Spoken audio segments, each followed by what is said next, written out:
എന്താണത്? ഒന്നിൽ തർക്കമാണ് എന്നറിയാം, അല്ലെങ്കിൽ അല്ലാന്നറിയാതെ മനുഷ്യ കഴിവിന് അതീതമാണോ ചോദിക്കുന്നത്? മനുഷ്യ കഴിവിന് അതീതമാണോ അല്ലയോ? മൂസാ നബിയുടെ കൗമ അദ്ദേഹത്തോട് വെള്ളത്തിൽ ചോദിച്ചത് മനുഷ്യന്റെ കഴിവിന് അതീതമാണോ അല്ലയോ? ഞാൻ തെളിയിക്കാം. സദസ്സിന് വ്യക്തമായി. ഇല്ലല്ല, ഞാൻ തെളിയിക്കും. പക്ഷെ ഇത് തർക്കമാണോ അല്ലേ നിങ്ങൾ ആദ്യം പറയും. ഇത് തർക്കമാണ് അല്ല. ഞങ്ങൾ ഇവിടെ വ്യക്തമായ ഒരു ചോദ്യം ചോദിച്ചു. ആ ചോദ്യത്തിന് ഉസ്താദ് വായിച്ചത് കുഞ്ഞീദ് മദനിയുടെ പുസ്തകമാണ്. അതുകൊണ്ട് കുഞ്ഞീദ് മദനിയുടെ പുസ്തകത്തിലുള്ള വാചകം തന്നെയാണ് ഞങ്ങൾ എടുക്കുന്നത്.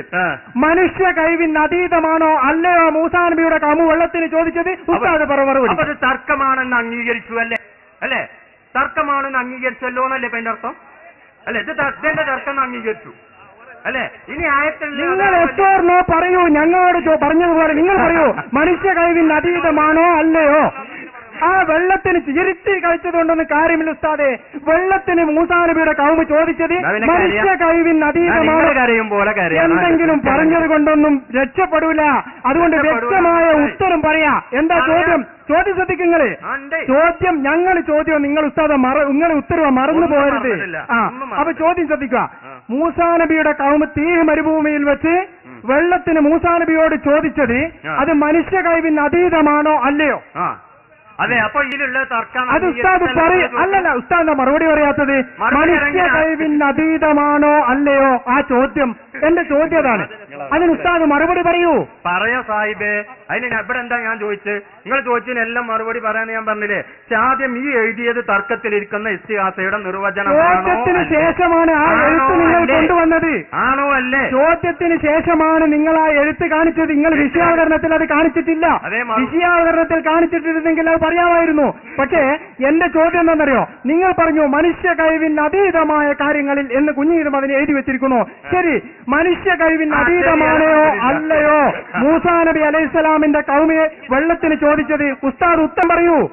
ഈ കൗമി നിങ്ങളൊന്ന് കേൾക്കട്ടെ. ഇത് കേൾക്കും. നിങ്ങൾ ഇരിക്കും, ഞാൻ പറയാം. ഇപ്പൊ ഞാൻ ചോദിച്ചു, നിങ്ങൾ എല്ലാവരും കേട്ടു. ആദ്യം തർക്കത്തിലിരിക്കുന്ന, ഞാൻ തർക്കം തുടങ്ങാണ്. തർക്കത്തിലിരിക്കുന്ന ഇസ്തിഹാസക്ക് വിശുദ്ധ ഖുർആനിൽ നിന്ന് ഒരു ഉദാഹരണം പറയാമോ എന്നാണ് അവർ ചോദിച്ചത്. അത്രയേ ചോദിച്ചിട്ടുള്ളൂ. അതിന് ഈ CD നോക്കിയാൽ കിട്ടും. ആ CD-യിലുണ്ടാവും, എല്ലാവരും പിടിക്കുന്ന CD-യിലുണ്ടാവും. ചോദ്യം എന്തായിരുന്നു? തർക്കത്തിലിരിക്കുന്ന ഇസ്തിഹാസക്ക് വിശുദ്ധ ഖുർആനിൽ നിന്ന് ഒരു ഉദാഹരണം പറയാമോ എന്ന ചോദ്യം. അപ്പൊ ഈ തർക്കത്തിലിരിക്കുന്ന ഇസ്തിഹാസാണ് ചോദ്യത്തിൽ വന്നല്ലോ. അപ്പൊ എന്താണ് തർക്കം എന്ന് പറയേണ്ടി വന്നു? അപ്പൊ ആ തർക്കം ഇനി നമ്മൾ പറഞ്ഞിട്ട് ബേജാറാകണ്ട. ഓര് പറയുന്ന തർക്കം തന്നെ നമ്മൾ പറഞ്ഞു. അപ്പൊ ഇതിൽ എഴുതിയത് തർക്കത്തിലിരിക്കുന്ന ഇസ്തിഹാസയാണോ അല്ലേ, ആണോ അല്ലേ, ആണോ അല്ലേന്ന് 100 പ്രാവശ്യം നമ്മൾ ആവർത്തിച്ചു ചോദിച്ചു. രണ്ടാലൊന്ന് പറയണം. അത് പറയാൻ മറുഭാഗത്തെന്തോ പ്രയാസമുണ്ട്. നിങ്ങൾക്കൊക്കെ മനസ്സിലായില്ലേ? അല്ലേ? അത് മതി. ഇനി നമ്മളെ വെറുതെ സമയം കളയേണ്ട വിഷയം മാത്രമല്ലല്ലോ നമ്മളുടെ. അപ്പൊ എല്ലാവർക്കും മനസ്സിലായി. അത് തുറന്നൊന്ന് പറയാൻ, അവരുടെ നേതാവ് എഴുതിയത് തർക്കത്തിലിരിക്കുന്ന ഇസ്തിഹാസയാണ് എന്ന് തുറന്നു പറയാന് ധൈര്യം കാണുന്നില്ല. എന്നാ ഇനി നമ്മൾ ആ ഓതിയ ആയത്ത് തർക്കത്തിലിരിക്കുന്ന ഇസ്തിഹാസ ആണോ അല്ലേ എന്നാണ് ഇപ്പൊ രണ്ടാമത് ചോദിക്കുന്നത്. ഞാൻ പറയാൻ മറുപടി കേട്ടോളൂ. ഇസ്തിസ്ഖാ എന്ന് പറഞ്ഞാൽ എന്താണ്? ഇസ്തസ്ഖാ, യസ്തസ്ഖി, ഇസ്തിസ്ഖാ മസ്ദർ എന്നാണ് അതിന് പറയാം. മഴയത്തേടൽ, വെള്ളം ആവശ്യപ്പെടൽ, മഴയത്തേടൽ എന്നാണ് അതിന്റെ അർത്ഥം. ഈ ആയത്ത് എപ്പോഴാണ് അവതരിച്ചത്? അത് ആ വാക്കിന്റെ നേരെ അർത്ഥമാണ് ഇസ്തസ്ക.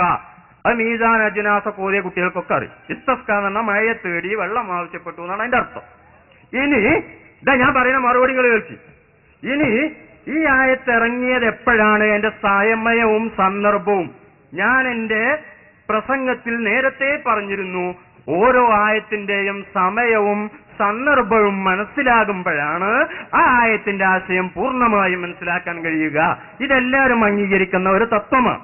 ഈ ആയത്ത് എപ്പോഴാണ് അവതരിച്ച് ശരിക്കും ശ്രദ്ധിക്കണം. നിങ്ങൾ എന്ത് പറയണമെന്ന് ചിന്തിച്ചാൽ പോരാ. നിങ്ങൾക്ക് ഞാൻ എന്താ മനസ്സിലാവില്ല. അല്ലെ? അങ്ങനെയല്ലേ വേണ്ട? അതെ, മൂപ്പരെ അംഗീകരിച്ചു.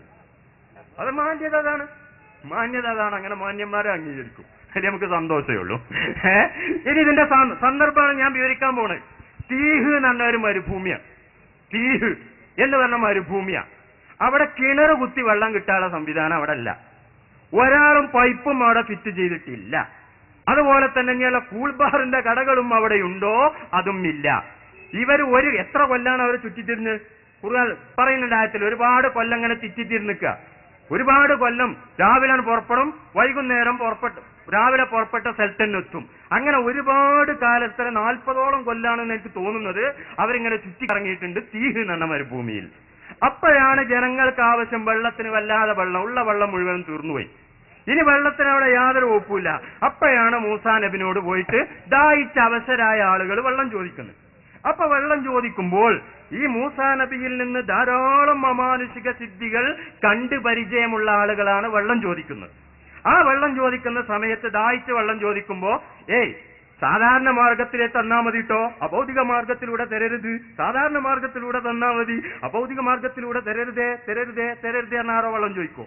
എങ്ങനെയാണോ വെള്ളം കിട്ടാൻ സൗകര്യമുള്ളത് അങ്ങനെയെല്ലാം തരണം എന്നാ. അതാ മൂപ്പര് അമ്മ എന്ന് പറഞ്ഞ അറബി ആയതുകൊണ്ട് ചിലപ്പോൾ തിന്നിട്ടുണ്ടാവില്ല. അങ്ങനെ വെള്ളത്തിന് ആവശ്യമാകുമ്പോൾ സുഹൃത്തുക്കളെ എങ്ങനെയല്ലേ നമുക്ക് എങ്ങനെയും വെള്ളം കിട്ടിയാൽ മതി എന്നല്ലേ. പിന്നെ എങ്ങനെ മുഴജത്തുകൊണ്ട് തരരുതേ കിണർ കുത്തിയേ തരാവൂ, മുഴജത്തുകൊണ്ട് തരരുതേ കിണർ കുത്തിയേ തരാവൂ, അങ്ങനെ ആരെങ്കിലും ഇതിന് അർത്ഥം വെക്കോ? ബുദ്ധിയുള്ള ആൾക്കാർ അർത്ഥം വെക്കൂല. അപ്പൊ ഇസ്തസ്ക എന്ന് പറഞ്ഞാൽ മൂസാ നബിയോട് കൗമ് വെള്ളത്തിന് ആവശ്യപ്പെട്ടു. വെള്ളത്തിന് എങ്ങനെ ആവശ്യപ്പെട്ട്? മൂസാ നബിയിൽ നിന്ന് ധാരാളം മുഅ്ജിസത്തുകൾ കണ്ട് പരിചയമുള്ള ഈ മൂസാ നബിന്റെ അനുയായികൾ മൂസാ നബിനോട് പറയാ ഞങ്ങൾക്ക് വെള്ളം വേണം. ഞാൻ എങ്ങനെ വെള്ളം കൊടുത്ത്? എന്നാ കുയിക്കട കിണർ എന്നാണ് തീകരണ മരുഭൂമിയിൽ കിണർ കുത്താനാണോ പറഞ്ഞത്? അല്ല, മൂസാ നബി അലൈഹിസ്സലാം അള്ളാഹുവിനോട് ആവശ്യപ്പെട്ട് വെള്ളം വേണം. അപ്പൊ മൂസാ നബി അള്ളാഹിനോട് ചോദിച്ചല്ല നമ്മളെ തെളിവ്. ഈ ജനങ്ങൾ മൂസാ നബിയോട് അവിടെ അഭൗതിക മാർഗത്തിൽ തരണ്ട, ഭൗതിക മാർഗത്തിലൂടെ തരാവൂ എന്നവിടെ അല്ല. കാരണം ദാഹിച്ചോല വെള്ളം ചോദിക്കുന്നത് അവർക്ക് എങ്ങനെ കിട്ടിയാൽ മതി എന്നുള്ള. അപ്പൊ അവിടെ ഭൗതികവും പെട്ടു അഭൗതികവും പെട്ടു.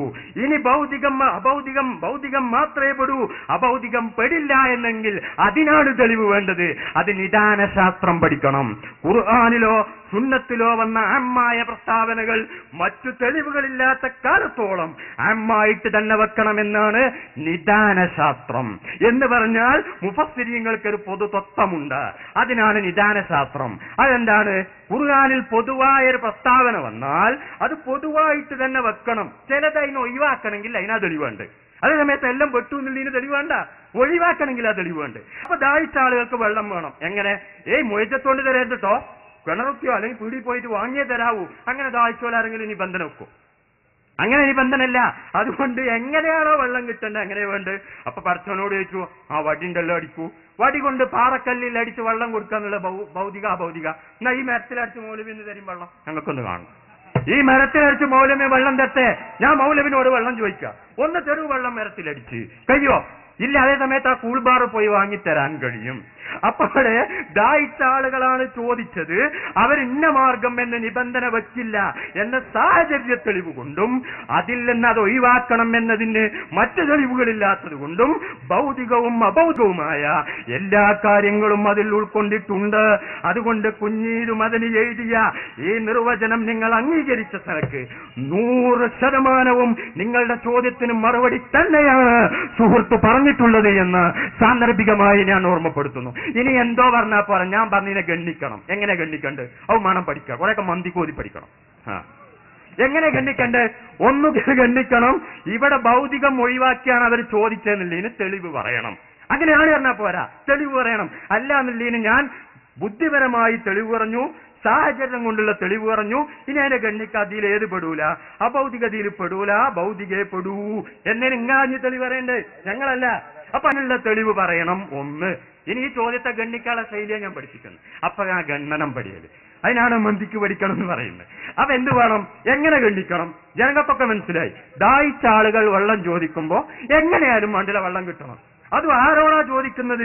ധാരാളം മുഅ്ജിസത്തുകൾ കണ്ട് പരിചയമുള്ള ഒരു പ്രവാചകനോടാണ് ചോദിക്കുന്നത്. ഉദാഹരണമായിട്ട് നമ്മളെ എഞ്ചിനീയറോട് പോയി, സാധാരണക്കാർക്ക് മനസ്സിലാകാനും ചെയ്യും, എഞ്ചിനീയറോട് പോയി നമ്മൾ ഡോക്ടറോട് പറയുന്ന കാര്യം പറയുള്ളൂ.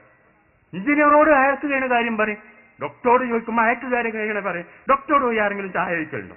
എഞ്ചിനീയർമാരോട് പോയി ആരെങ്കിലും പൂള കഴിക്കലുണ്ടോ? എഞ്ചിനീയർമാരോട് ആ ബിൽഡിംഗ് ഒന്ന് ശരിയാക്കാണ്ട്, ഡോക്ടർമാരോട് എനിക്കൊരു രോഗം സുഖമുണ്ട്, ഇങ്ങനെയല്ലേ പറയാറുള്ളൂ. അപ്പൊ പ്രവാചകന്മാരോട് അനുയായികൾ ചോദിക്കുന്നൊക്കെ മുഅ്ജിസത്ത് കൊണ്ട് കിട്ടും എന്നുള്ള നിലക്ക് തന്നെയാണ്. സാഹചര്യ തെളിവുണ്ട്, മറ്റു തെളിവുകളുണ്ട്. ഇനി അത് പെടൂല എന്നുള്ളതിന് ഞങ്ങളല്ല തെളിവ് പറയേണ്ടത്, നിങ്ങളാ പറയേണ്ടത്. എന്തുകൊണ്ട്? അതിനെന്താ തെളിവ്? അതിനാണ് നിദാനശാസ്ത്രം തെളിവ് പറഞ്ഞത്. ഖുർആനിലോ സുന്നത്തിലോ പൊതുവായ ഒരു നിയമം വന്നാൽ അത് പൊതുവായിട്ട് തന്നെ നിർത്തണം.